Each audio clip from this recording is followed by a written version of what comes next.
Este vídeo traz o comentário sobre A Espada Selvagem de Conan, a coleção números 8 e 9, nas quais consta a história A Fronteira do Fim do Mundo. Em meados de 1934, Robert E. Howard já manifestara através de cartas à sua namorada Novaline Price e ao próprio amigo H.P. Lovecraft sua intenção em abordar temas mais sérios, parafraseando os cenários sociais, políticos e mesclá-los às suas próprias experiências. Nesta época, em 1934, nasceu o conto Beyond the Black River, Além do Rio Negro, publicado pela Weird Tales em duas partes, em maio e em junho de 1935. O conto foi adaptado pela primeira vez aos quadrinhos pela Marvel em janeiro de 1978, com o mesmo nome, na The Savage Sword of Conan número 26. Foi roteirizada por Roy Thomas, com a arte fora da curva da dupla John Buscema e Tony DeZuniga. Foi publicado no Brasil primeiramente pela editora Abril, em dezembro de 1985, na Espada Selvagem de Conan número 14. A capa é de Joe Jusko.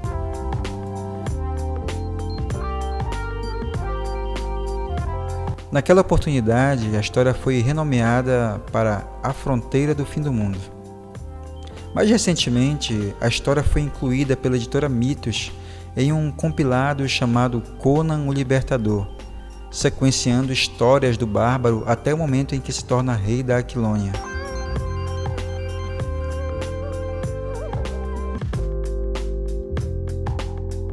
A última história do volume 8, e que termina no volume 9, é considerada por muitos a melhor história de Conan escrita por Robert E. Howard.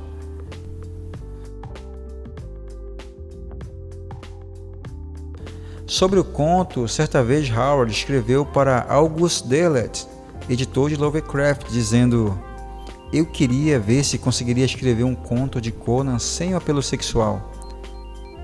E também escreveu para o próprio Lovecraft, dizendo: "Nessa história de Conan, eu tentei inteiramente um novo estilo e cenário.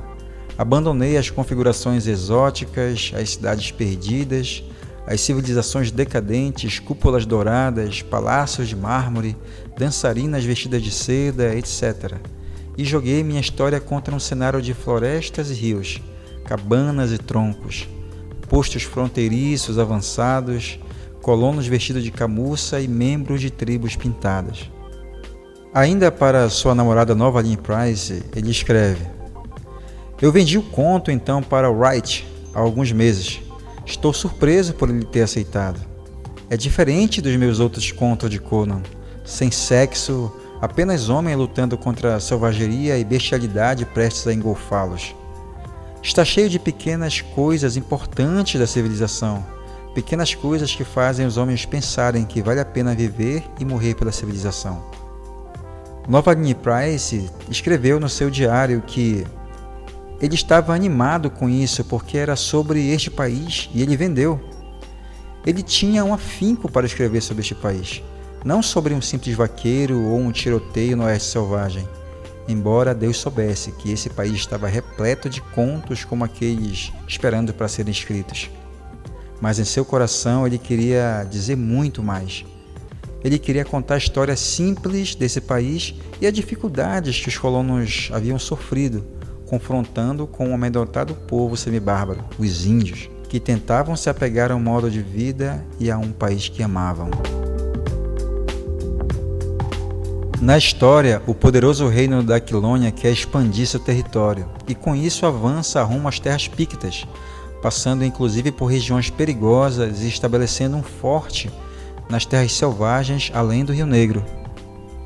No entanto, os selvagens, donos das terras por direito e que sempre foram muito desorganizados, estão sob a liderança do xamã Zogar Sag, que pretende unir todos os clãs pictos a fim de não só resistir aos colonizadores, mas vingar-se ao modo picto.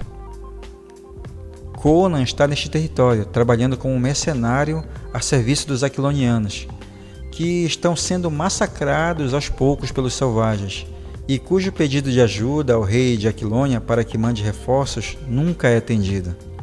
A história se inicia com o jovem Baltus, um voluntário para colonizar a região anexada, sendo salvo por Conan de um ataque picto. A narrativa utilizada por Thomas no roteiro dispensa comentários. A quietude da floresta primitiva é tão absoluta que até as suaves passadas de uma bota de couro forrado parecem ensurdecedoras para o jovem viajante de cabelos dourados. Ele não é tão desprovido de cautela quanto aparenta em sua caminhada firme pela imensidão verdejante, a várias léguas de distância da última cabana de colonos. Todavia, mais do que qualquer alerta emitido por seus sentidos, é a intuição que o leva a deter-se abruptamente. O silêncio parece absoluto demais. E por que a folhagem adiante trepidou, mesmo sem a mais suave brisa para movê-la? Subitamente ele escuta o pesado som de algum instrumento cortante por trás da barreira de folhas. No exato momento em que o arbusto à sua frente estremece violentamente, do seu interior emerge uma errática flecha, para desaparecer entre as intermináveis colunas de árvores. Embora preocupado em correr freneticamente em busca de abrigo, o explorador ainda vislumbra a trajetória da flecha. Em seguida, acuado através de um espesso tronco, observa os arbustos separando-se parcialmente, até que uma alta e bronzeada figura avança calmamente para a trilha. Pode sair, rapaz. O perigo passou, só havia um desses chacais à espreita. Vamos, saia logo. Um momento, já estou indo. Meu nome é Baltus, sou de Taurã. Eu sou Conan e hoje você está muito longe de Taurã, fedelho. Venha cá, quero mostrar por que você não deveria ter saído de regiões mais seguras da Aquilônia. Pelos deuses, um picto! Está surpreso por quê? Não percebeu que se encontra a um pouco mais de uma légua do Rio Negro?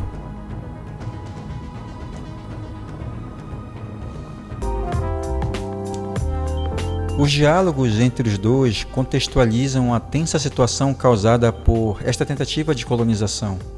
Logo, o corpo de um comerciante é encontrado.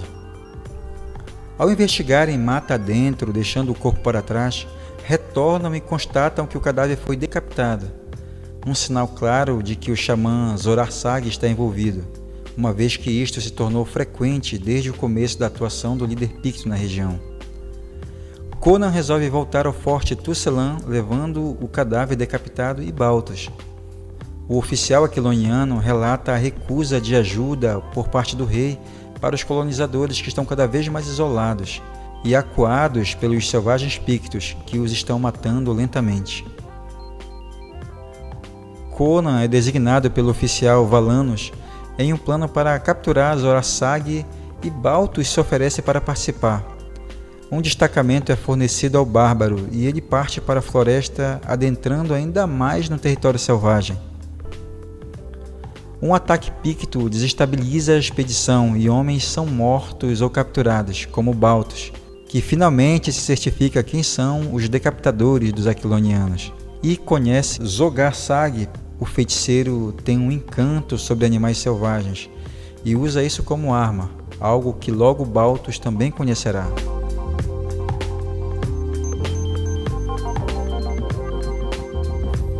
A história então foi publicada com continuação na Espada Selvagem de Conan, encadernada número 9, e Conan está envolvido numa luta política tensa do início ao fim e regada à selvageria. Uma menção honrosa aos diálogos entre Conan e Baltus, que refletem um Cimério mais maduro, em seu auge, tanto em experiência como em sagacidade, que o diferencia facilmente de todos os outros personagens, alguém que está pronto para ser rei.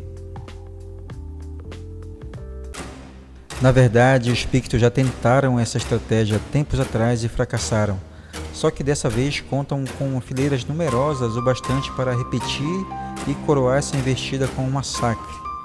Por isso é imperativo retornarmos logo aos nossos aliados, sem permitir que nada nos detenha ou nos retarde.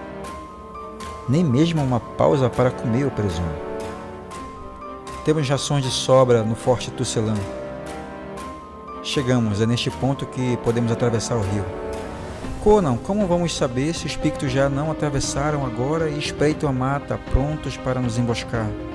Você se preocupa demais, Baltos. Se bem que não te recrimino por isso.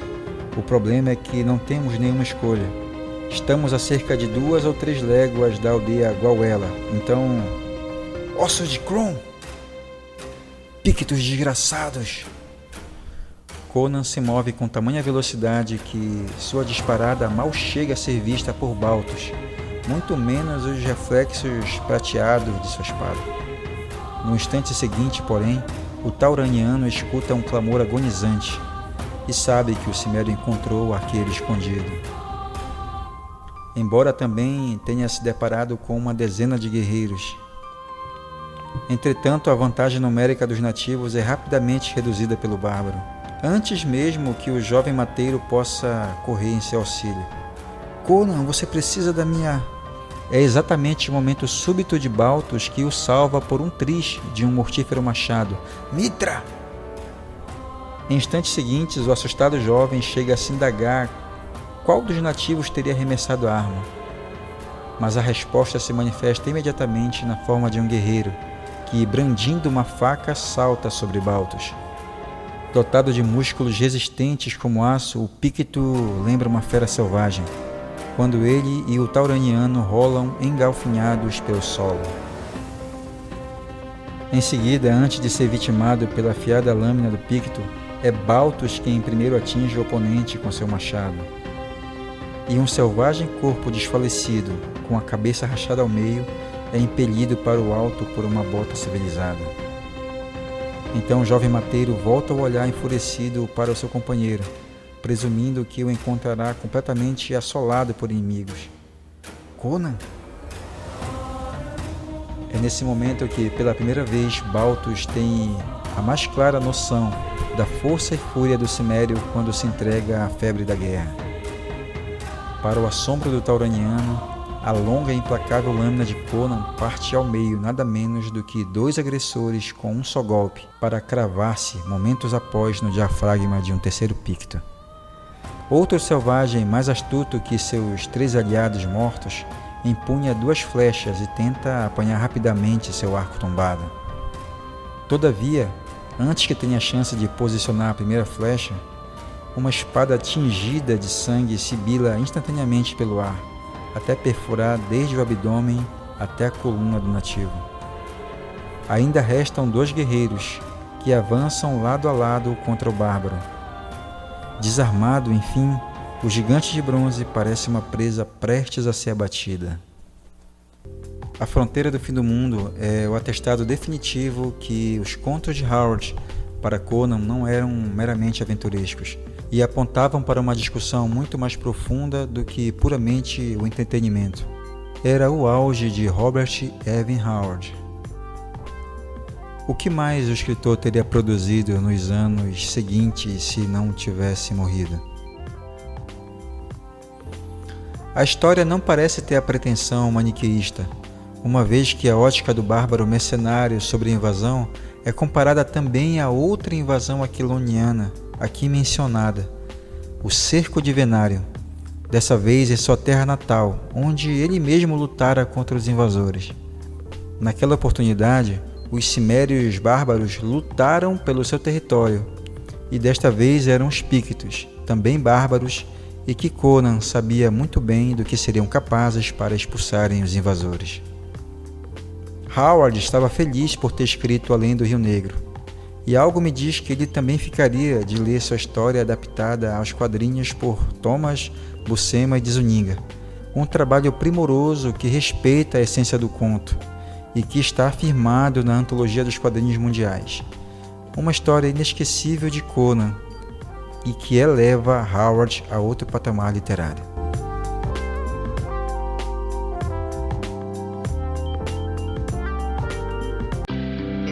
Meus amigos, muito obrigado por terem assistido esse vídeo até agora. Eu peço que, se você curtiu, você deixe o like. Se você não curtiu, pode deixar o dislike, não tem problema.